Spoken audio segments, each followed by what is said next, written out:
Bom dia, boa tarde, boa noite. Sejam todos muito bem-vindos ao CELGcast, o podcast de saúde mental do Centro de Estudos Luiz Guedes. O CELG foi fundado em 1959 e reúne psiquiatras, psicólogos e outros profissionais envolvidos em saúde mental, que promove diversos cursos de especialização e capacitação, principalmente em assuntos de psicoterapia. Estão todos convidados para nos visitar no nosso site, o www.celg.org.br. A nossa entrevista faz parte da série Vamos à Jornada do CELG 2022, que vai ocorrer agora de 4 a 6 de agosto em Gramado, no Hotel Serrano, evento presencial. A temática dessa jornada vai ser resiliência, encontros e desencontros. O nosso assunto de hoje faz parte de um dos cursos do evento, fora da área técnica psíquica diretamente. É eficiência financeira e tributária para médicos e profissionais da saúde, que vai ser na sexta-feira, do 12h15 a 1h15 da tarde.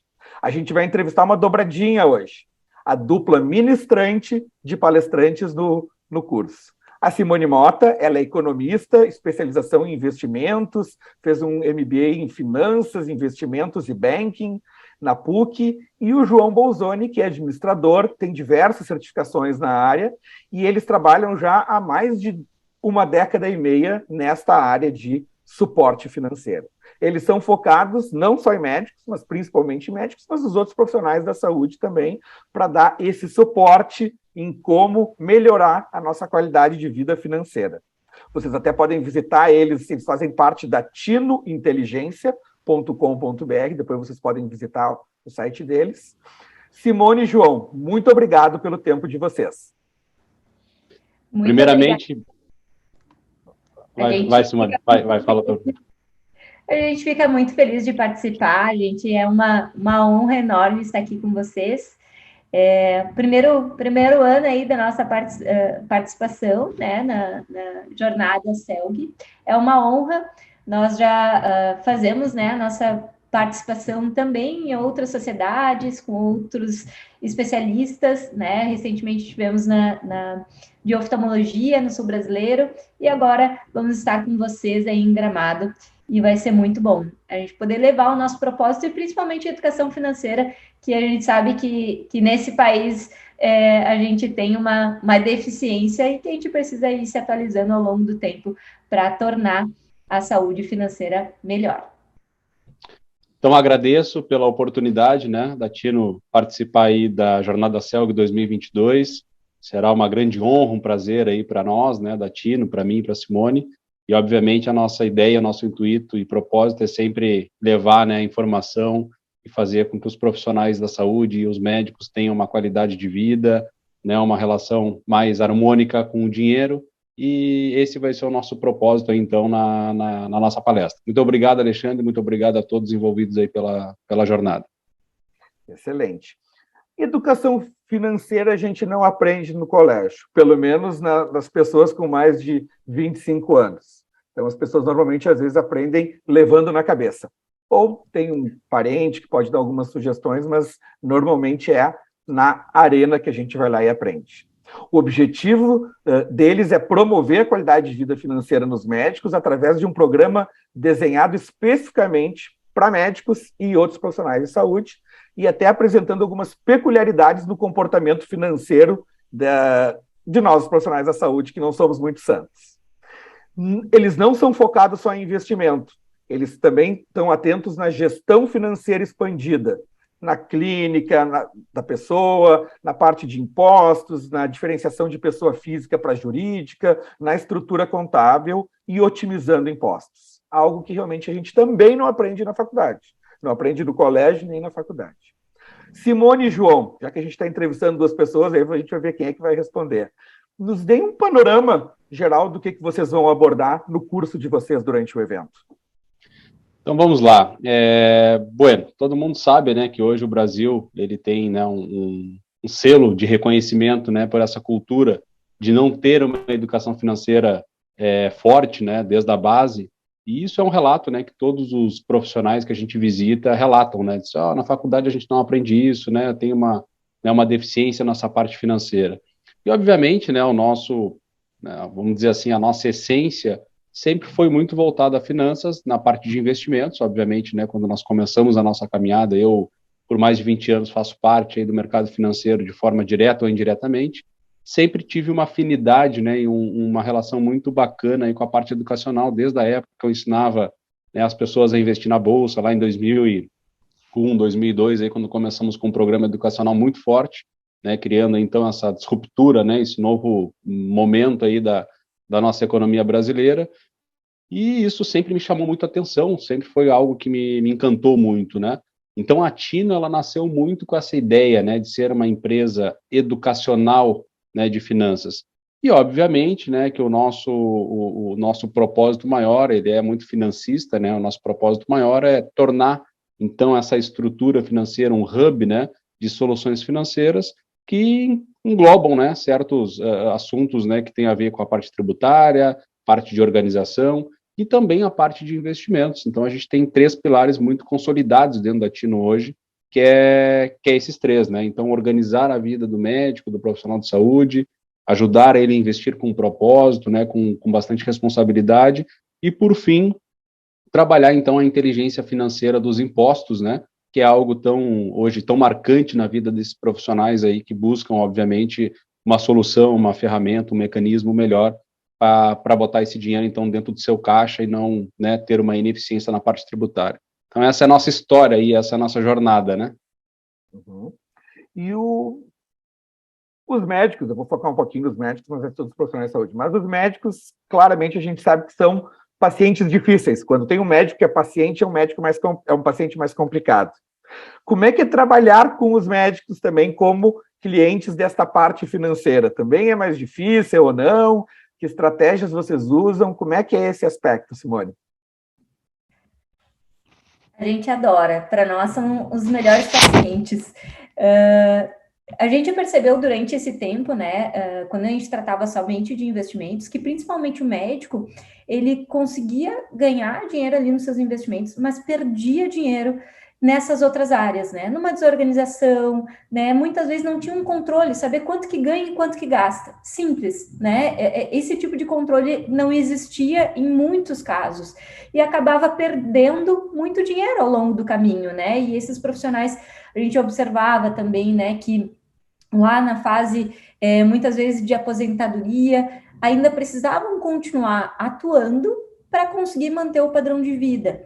Então, isso bateu muito forte na gente, né? Então, como o João comentou, o nosso propósito é educação financeira e a gente focou nesse público, né, os médicos e profissionais de saúde, porque a gente percebeu que ali existia essas outras áreas que ninguém estava vendo.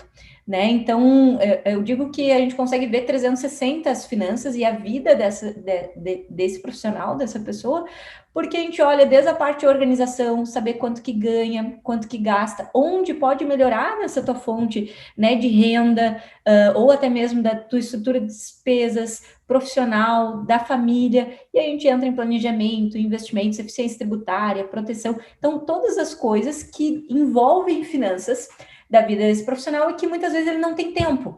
Às vezes não é nem por desconhecimento, às vezes é, né? Mas na grande maioria é porque não tem tempo, tá lá, tá focado em atender o paciente, né? A gente sabe que essa é a fonte principal e tá certo. E quando tem um tempo disponível, muitas vezes estuda a parte técnica da sua profissão, né? Para poder se atualizar, e isso é muito bom para os pacientes. E essa parte financeira ela vai ficando. Né? Ela vai ficando, só que chega um momento, a gente diz que acontece ali em torno dos 45, 50 anos, que é o despertar, né? Bom, se eu não cuidar das finanças agora, eu vou ter que continuar trabalhando.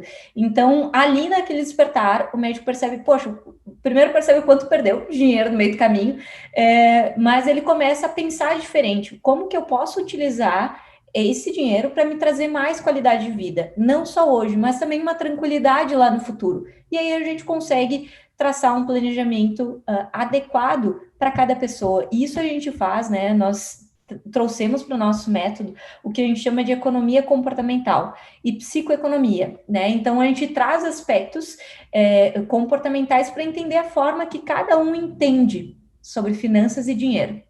A partir disso, a gente constrói esse planejamento financeiro que ele funcione ao longo do tempo. Por isso que a gente fica de mão dada com o médico, e aí é bem tipo médico-paciente, né? Às vezes até a gente é médico do médico, né? A gente fica de mão dadas por 12 meses, né? Com esse médico, até ele como se fosse a jornada, né? Dele conhecer suas finanças, dele entender como funciona, dele tomar as decisões corretas, né? Frente às suas áreas, né? De seguros, investimentos, planejamento, previdência, tributos, para depois, e aí dando isso tudo certo ao longo do caminho, funcionando a sua poupança, né, os seus investimentos, aí lá nos 12 meses a gente consegue largar a mão, e aí essa pessoa consegue andar sozinha com muito mais consciência na sua realidade e consciência também sobre o seu futuro, né, tendo mais tranquilidade. Muitas pessoas vêm até com essa dor, assim, de insegurança, né? Não saber, poxa, como que vai ser minha vida se eventualmente eu me aposentar ou quiser reduzir o ritmo de trabalho. Eu acho que todo mundo pensa em algum momento reduzir o ritmo. Não parar de trabalhar, que todo mundo ama trabalhar, né?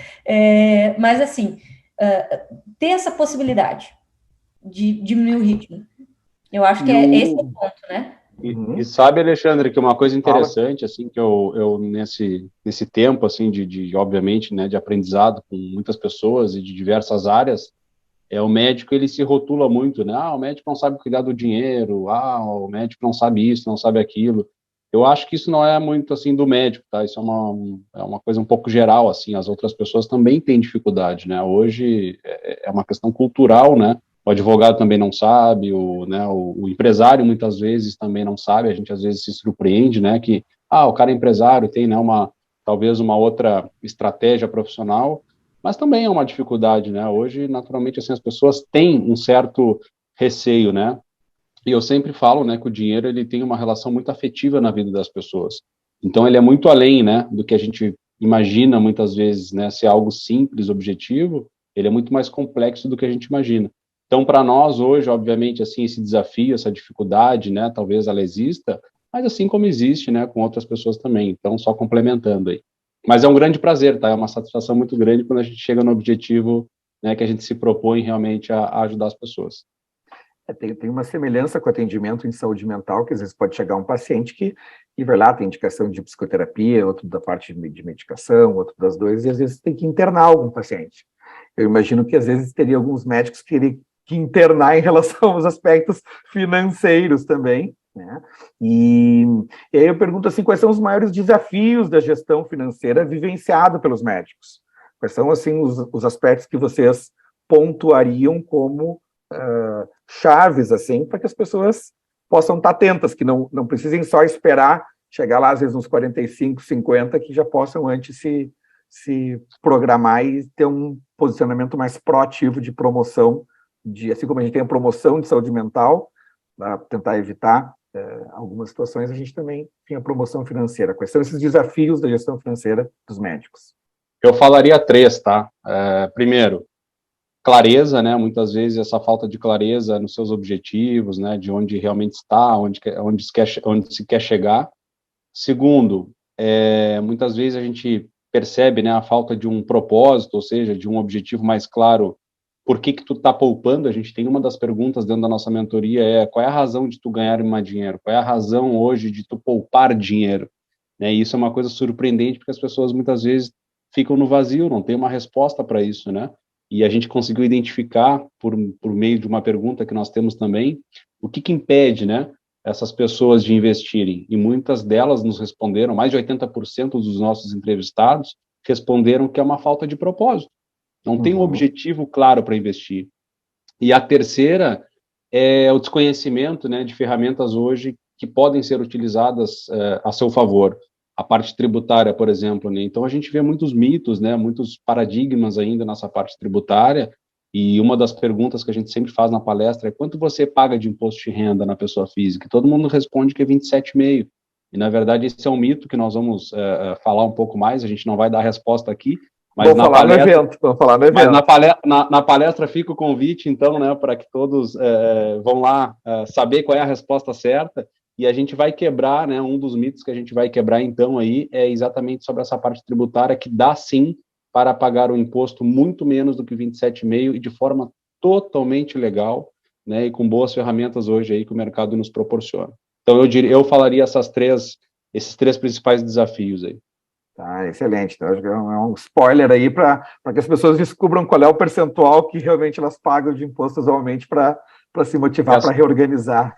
É só uma palhinha, né? Deixa para palestra. É só uma palhinha, deixa o percentual aí no ar. Não, aí o pessoal não vai na palestra. Não, então eles vão ir. O médico, como até, enfim, a Simone trouxe, normalmente ele é bastante focado na formação técnica. Alguns são focados no Instagram demais, mas enfim, a maioria na formação técnica. Qual é que é o melhor momento para se planejar as finanças? Desde quando e como é que às vezes, enfim, a pessoa pode adquirir esse tipo de informação? O que vocês sugerem? Eu diria que o melhor momento é hoje, né? A gente muitas vezes costuma postergar, né? Então, quando eu estiver melhor financeiramente, ou quando eu organizar minha vida e eu penso sobre as finanças, a gente sempre coloca várias pequenas metinhas ali para depois pensar sobre aquilo, né? Eu diria que o melhor momento para você fazer isso é hoje, é agora. Né? Não é deixar para quando tudo estiver certo, tudo estiver bem, porque nunca tá. Né? Sempre vai ter outras demandas surgindo na vida, né? Na nossa vida, vão ter prioridades, vão ter coisas muito importantes, então encaixe na tua agenda, né? Considere que isso é um trabalho. Eu costumo recomendar isso e isso funciona muito. Mas, olha, qual que é a tua agenda de trabalho? É de X hora a X hora. Ok, pega 1 hora desse seu trabalho, da semana, e agenda para ti sobre as finanças. E você faz o seu controle financeiro. Começa, pelo menos, a saber quanto que você ganha, quanto que você gasta, o que você vai fazer com aquele recurso, né? O que você vai utilizar das suas despesas do negócio, despesas pessoais, e o quanto que você vai jogar lá para os teus objetivos, né? Para os seus investimentos. Se você não encontrar um momento para pensar sobre as finanças, é muito possível que no futuro você fique refém delas, né? Então, eu entendo como não quando sobrar um tempo ou quando a vida melhorar, né? Mas você entender que é sua responsabilidade e que você precisa achar algum momento para pensar sobre as finanças, né? Para decidir e não simplesmente ligar o piloto automático, né? É comum a gente ver isso, de, poxa, vou trabalhar e trabalho pra caramba, volto para casa cansado, só quero deitar, né? Ou assistir uma série, ou entrar no Instagram e relaxar a mente, e aí no outro dia começa de novo o trabalho. Então, assim, não fica nessa esperança que um dia, no final do dia, de noite, ou final de semana, você vai fazer. Não, encara isso. Cara, você é o responsável, né? Então, eu gosto e funciona muito bem quando a gente inclui isso nas mentorias e nos atendimentos como um trabalho, né? É o teu trabalho, você precisa incluir isso. E aí também vale ajuda também de outras pessoas. Daqui a pouco, poxa, eu não tenho conhecimento, não sei nem por onde começo, né? Como que eu faço? Bom, a gente não é bom em tudo, né? A gente não vai conseguir ser bom em tudo. Busca braços, né? Busca stakeholders, pessoas que possam te orientar, te ajudar naquilo, né? Para que isso se torne cada vez melhor. E aí você possa ter o controle da tua vida financeira e automaticamente você vai ficar mais tranquilo com isso, né? Você vai conseguir ter uma perspectiva, você vai conseguir tomar decisões com base em dados, né? E não em achismos, em possibilidades. A gente brinca, né, que muitas vezes a grande parte das pessoas ela tá lá andando de carro de noite com neblina e com os faróis apagados, né? Bom, pode ser que dê tudo certo, que você consiga chegar no seu destino, mas pode ser, existe uma grande chance de você bater no meio do caminho. Então, quando a gente tira, né, essa neblina, a gente começa a visualizar com clareza, a gente acende a luz, começa a ficar tudo mais claro, né? Inclusive, nós temos muitos casos, tá? Muitos casos de profissionais de saúde, médicos, que nunca tinham poupado na vida, né? Diz, Simone, nunca sobrou, tu acredita? Entra na minha conta, sai da minha conta, eu tenho a sensação que eu sou pagador de boleto, né? Não sobra. Mas quando a gente começa a dar consciência, a ver, a entender e tomar decisões de forma proativa e não deixa a vida me levar, a gente consegue algo surpreendente, né, sobrar mais dessa renda para investir nos teus objetivos. E aí temos casos, né, João, de mentorados que nunca tinham poupado na vida, que um ano conseguiram poupar lá 400 mil, 300 mil, né, e não forçado, não aquela coisa de sofrimento, de ter que fazer por obrigação, mas sim fazer porque, poxa, aquilo faz bem, aquilo, né, fez um sentido. Então, a gente gosta muito dessa ideia. Ah, excelente. E Fala, João. Fala. E essa relação, na verdade, assim, do tempo, né, ela é uma coisa muito engraçada, porque hoje as pessoas falam muito em tempo, né, mas qual é o melhor tempo, qual é o melhor tempo? E a Simone colocou muito bem que o tempo, ele é algo atemporal, né, porque, assim, o tempo é hoje, o que a gente tem é o presente. E o que acontece muitas vezes, e hoje, claro, né, depois de muitos anos aí, a gente com essa experiência consegue perceber isso, que às vezes a pessoa, naquele momento que ela está passando, é algo tão difícil dela acessar, né, a questão do dinheiro, talvez a relação dela, os traumas que ela tem, todo aquele relacionamento que ela tem com o dinheiro é tão complicado para ela, que ela vai postergando, ela vai deixando isso para frente, só que em algum momento, né, óbvio que hoje a gente tem esse dado dentro da Tino, esse despertar em algum momento ele acontece.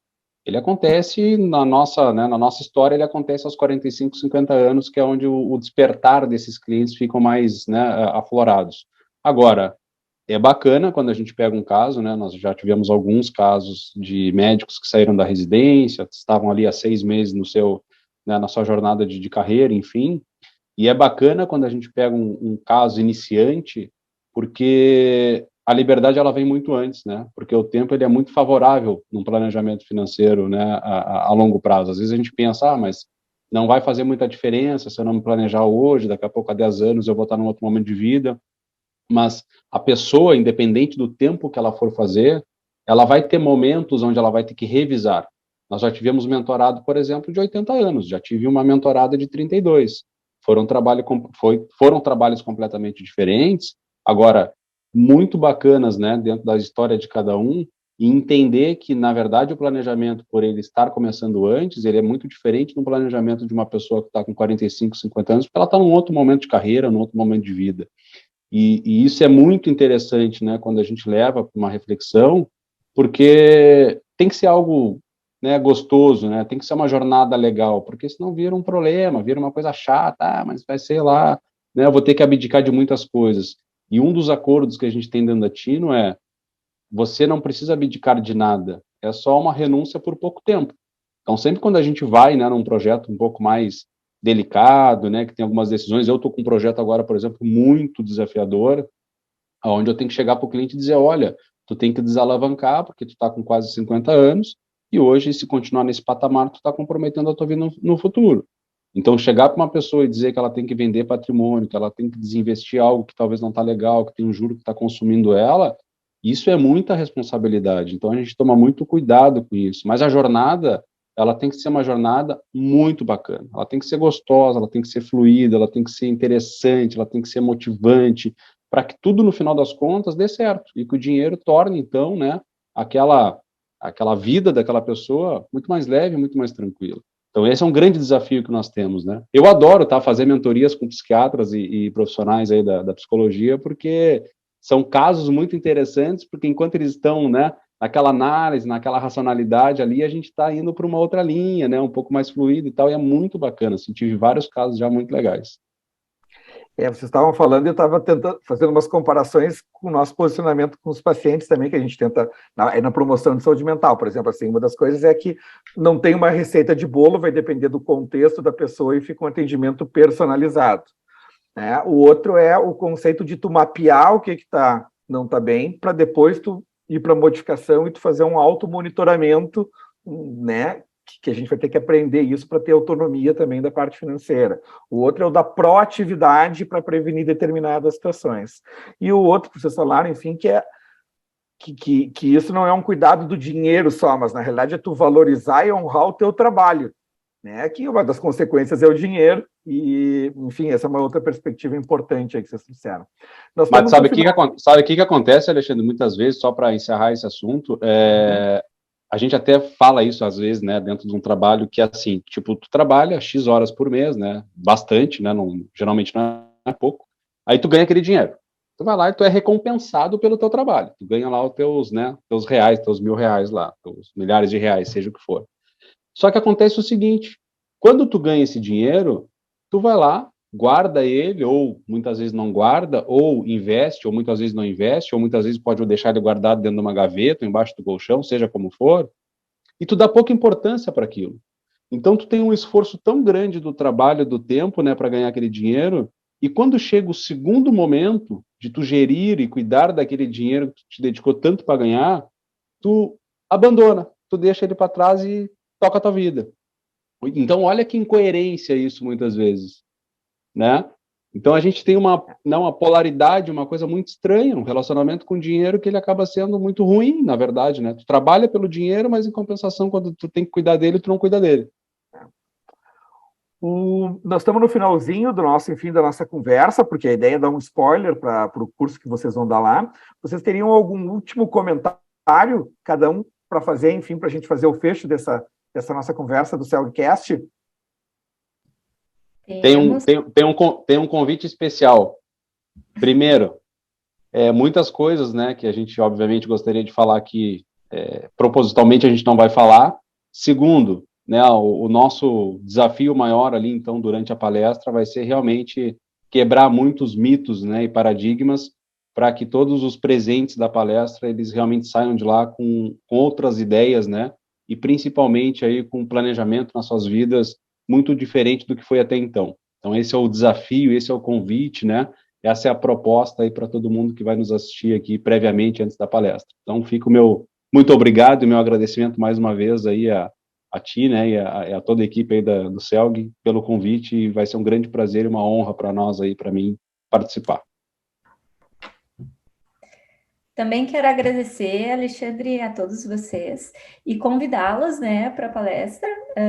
Vamos abordar sobre inteligência financeira e inteligência tributária. Inclusive, vamos tratar de um tema bem novo, tá? Que é a equiparação hospitalar para psicólogos e psiquiatras, onde é possível reduzir 70% dos impostos federais. Então, a gente vai tratar de assuntos bem legais, né? Acho que vai fazer bastante diferença aí para a vida financeira de todo mundo.